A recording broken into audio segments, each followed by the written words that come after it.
Galaw-galaw ngayong 2026.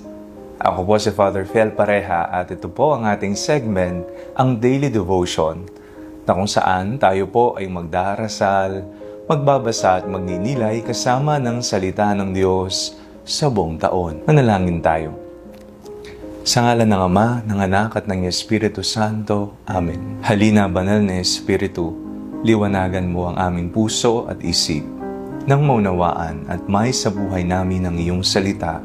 Amen. Our Bible passage for today is from the Gospel of St. Matthew, chapter 4, verses 23 to 25, and I read it for you.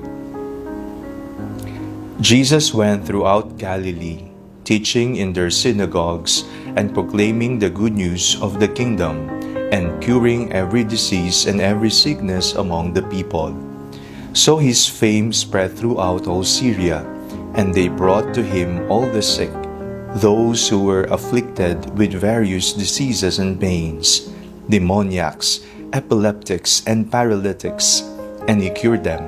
And great crowds followed him from Galilee, the Decapolis, Jerusalem, Judea, and from beyond the Jordan. Ngayong bagong taong 2026, galaw-galaw naman tayo. Ano ang mga kilos na kailangan nating ikilos? Ano ang mga gawa na kailangan nating gawin?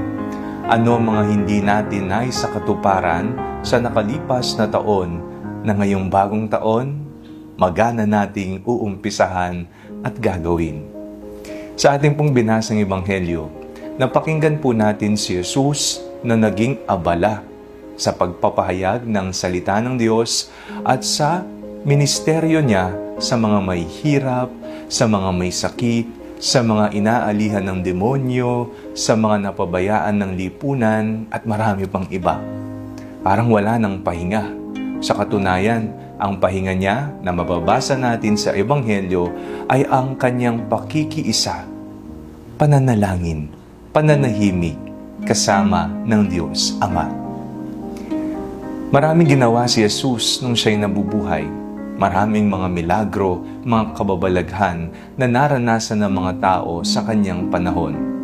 Katulad ni Jesus, tayo ay iniimbitahan na huwag maging papatay-patay sa pananampalataya. Kailangan nating kumilos, galaw-galaw.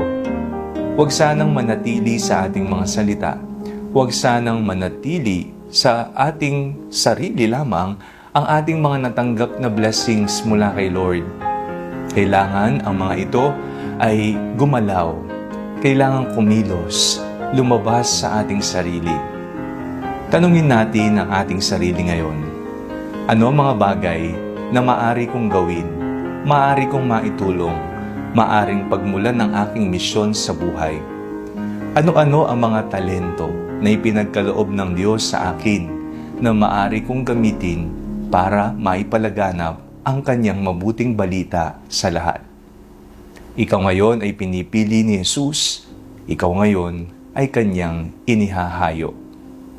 Manalangin tayo. Panginoong Jesus, noong kami ay binyagan, kami po'y nakibahagi sa 3 misyon ninyo bilang hari, pari at propeta.